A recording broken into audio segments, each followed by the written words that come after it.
Today is day 359 of the October 7 war, a war that Hamas had started. Hezbollah joined the next day, and now it involves the Islamic Republic of Iran and its proxies on a total of 7 fronts around Israel. The Islamic Republic of Iran has established a ring of fire around Israel. You've certainly heard the news. Hezbollah's head, Hassan Nasrallah, is dead. It's not only the people of Israel who are relieved.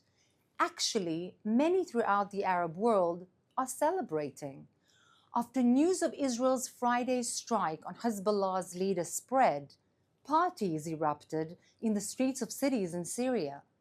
Music was played, sweets were handed out, faces were smiling. Why are Arabs happy about an Israeli victory? People who don't know anything about the Middle East assume that Arabs and Israelis are enemies. But that's not true. Millions of Sunni Muslims in Syria, for example, hate Nasrallah. They hate Hezbollah, and they hate the Iranian overlords directing them. Over 1 million were slaughtered by them in recent years, while Hezbollah helped Syria's bloody dictator Assad massacre his own people. Sunni Muslims remember Hezbollah's assassination of Lebanon's Prime Minister, Rafiq al-Hariri, in 2005. They also remember Hezbollah's slaughter of Palestinians in Yarmouk refugee camp in Syria in 2015. And they remember Hezbollah's starvation of babies in Madaya, Syria in 2016. Ignore what Western commentators are telling you. Listen to what the Arabs themselves have to say. Many in the Arab and Muslim world know that Hezbollah is a force for destruction. They know that Hezbollah is an Iranian boot on their neck. In fact, they felt on their own skins the cruelty of the rapes, the massacres, the beheadings, and the torture in Syria carried out by Hezbollah. Hezbollah claims that its reason for existing is to be the defender of Lebanon. But many see through that claim. Israel, on its part, has no interest in occupying Lebanon at all. In fact, it waited for 11 whole months before retaliating to massive barrages of rockets into its sovereign territory, something which no other country in the world would ever do. Let's remember, the week before Hamas and Hezbollah launched their wars on Israel on October 7th and 8th, global headlines were announcing that peace was coming to the Middle East. Actually, there was optimism in the air. There was talk of peace between Israel and the most important Arab state, the Kingdom of Saudi Arabia. Since then, the Islamic Republic of Iran has been trying to destroy Israel from 7 fronts, using the Arab proxies firing from the rubble of Iranian-dominated Arab states like Lebanon, Syria, Iraq, and Yemen. In the last weeks, with Hezbollah's senior leadership eliminated and Hamas being broken in Gaza, there is yet a chance to again pave the way to peace, but not before Israel makes absolutely sure that the Hezbollah, or what remains of it, is removed from the Lebanese-Israeli border and is disarmed. Or in other words, make sure that the 2 UN resolutions pertaining to the issue from 18 whole years ago are actually implemented.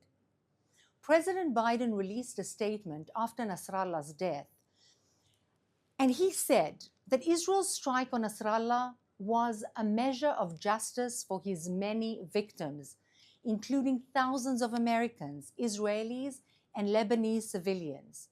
And he's absolutely right. The war is not yet over. Hezbollah continues to attack Israelis right now. Hamas continues to hold hostages in its terror dungeons in Gaza. The Iranian regime continues to threaten Israelis with yet more attacks. With Hezbollah's leadership in disarray, now is the time to press the advantage. Now's the time to leverage Israel's tactical victories over Hezbollah in order to roll back the Islamic Republic of Iran's regional hegemony.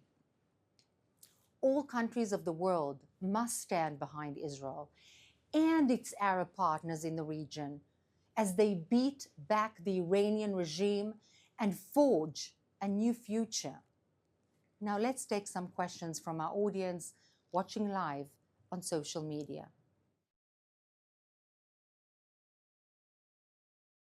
There's been reports just before you started going live on social media that there were attacks from Hezbollah rockets. There were reports just before you started your live in Tiberias, Nazareth, rocket sirens going off from Hezbollah. How far can Hezbollah's rockets reach into Israel, and how is the Israeli home front preparing for such threats? So it's well known that the Hezbollah, before the IDF attacked its storages and its arsenals and its headquarters, had hundreds of thousands of rockets, many of them very specific and very, very long range. And this is something that still remains a danger and a threat, not only to Israel, but as we see, some of these rockets land up in Arab towns in Israel, but also in the Palestinian Authority in the West Bank. So it's truly a threat to the entire region. We did cut back significantly on the supply, but there's still a lot of work to do. This is a question from our Instagram live. Will Israel ever go directly after the Islamic Republic of Iran? It's a very good question, and I have no intention of answering it directly here. But let's put it this way. The entire issue that we've been speaking about since October 7th, not only in the Gaza Strip, but also in the West Bank, also in Lebanon, also with Shiite militias in Syria, from Iraq that is no longer Iraq, but actually dominated by the Islamic Republic of Iran, in Yemen, in many places in Africa, all of this rolls back to just one entity, and that's the Islamic Republic of Iran. Yes, there are other evils. There's Qatar, which is funding the Muslim Brotherhood. There's Erdogan of Turkey, who's also encouraging the Muslim Brotherhood, being a disciple of that terrorist organization himself. But if Iran shall be quelled, at least its will to create an Islamic radical caliphate worldwide, if that is quelled, many of the issues pertaining to instability in the region and in the West will be quelled as well. Let's leave it at that. There are two related questions now on our Instagram live. The first one, is there really a possibility that Lebanon can rid themselves of Hezbollah when they've been embedded in society and government since the 1970s? And the second question, which is related, any sign from the Lebanese National Army? Are they going to get rid of Hezbollah now that Israel has done most of the work? So really the answer to the two questions is a matter of the will of the Lebanese people. In fact, the origin of what was Lebanon to begin with is to be a safe haven or a sanctuary for the Christians in the region.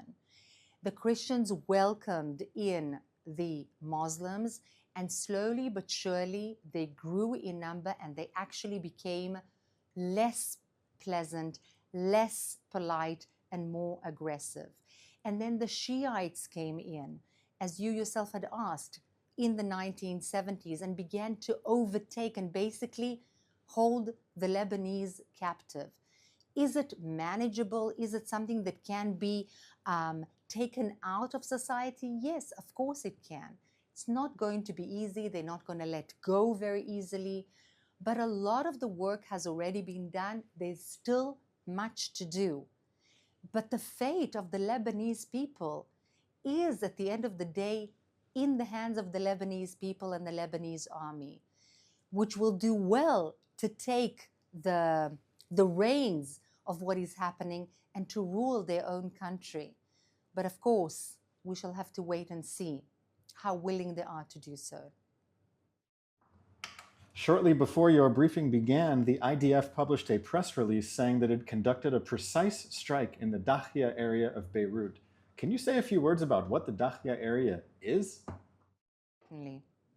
In fact, the Hezbollah, a designated terrorist organization, is very different to the Hamas, but actually they have one thing in common. They embed themselves amidst civilian population in Beirut, in a certain neighborhood called the Dahya neighborhood. In other words, it became their headquarters. In fact, inside the homes, under schools, under clinics, under hospitals, and so on.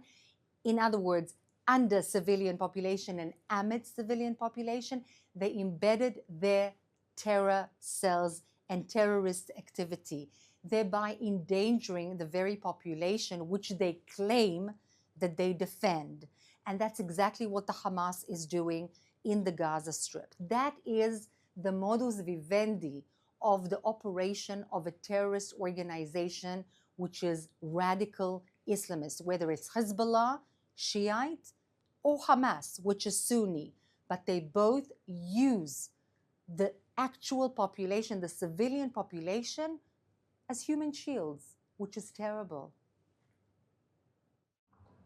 There's a report by Dan Williams that Egypt lost $6 billion in revenue in the past 8 months, $6 billion of revenue that it would have gotten from Suez Canal revenue. What is going on that has caused Egypt to lose so much revenue, and what can Egypt and its allies around the world do about it?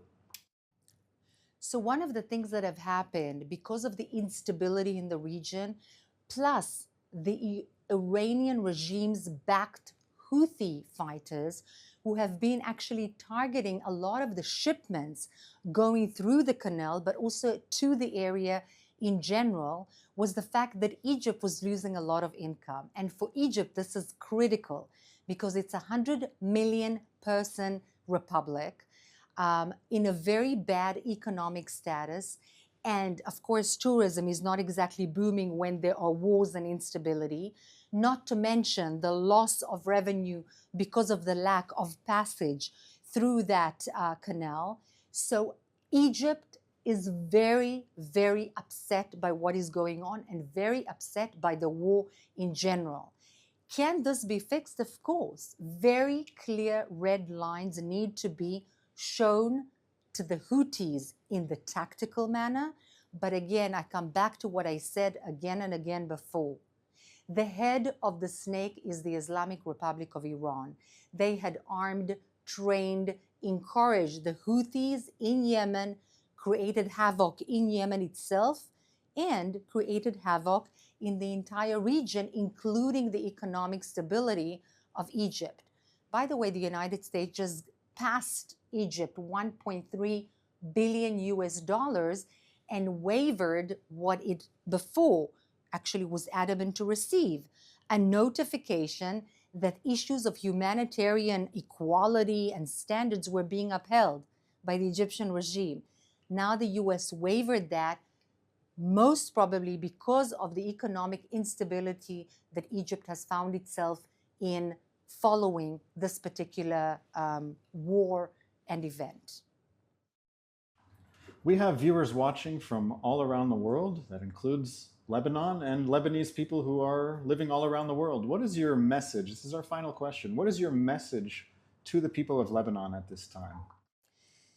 First of all, it's the most beautiful question I have received until now in all of my briefings.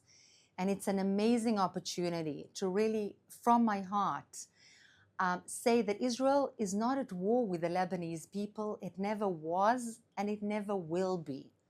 There is no ill feeling amidst any Israelis, and I can vouch for that, against civilians in Lebanon. We don't want to see people hurt, and we don't want a war. In fact, we crave and dream of peace with the Lebanese people. But of course, as a country, we don't want to see Radwan forces, which is the commando force of the Hezbollah, raping, murdering, massacring our people like the Hamas did in the south, and that's what they are planning to do with our civilians in the north, and that's a known fact.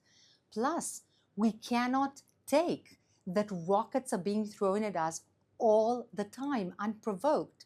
No country in the world can take that, and Israel cannot at all be expected to continue not to retaliate. And that's why Israel did what it did against the Hezbollah, not only for the Israeli people, but for the people of the region in general.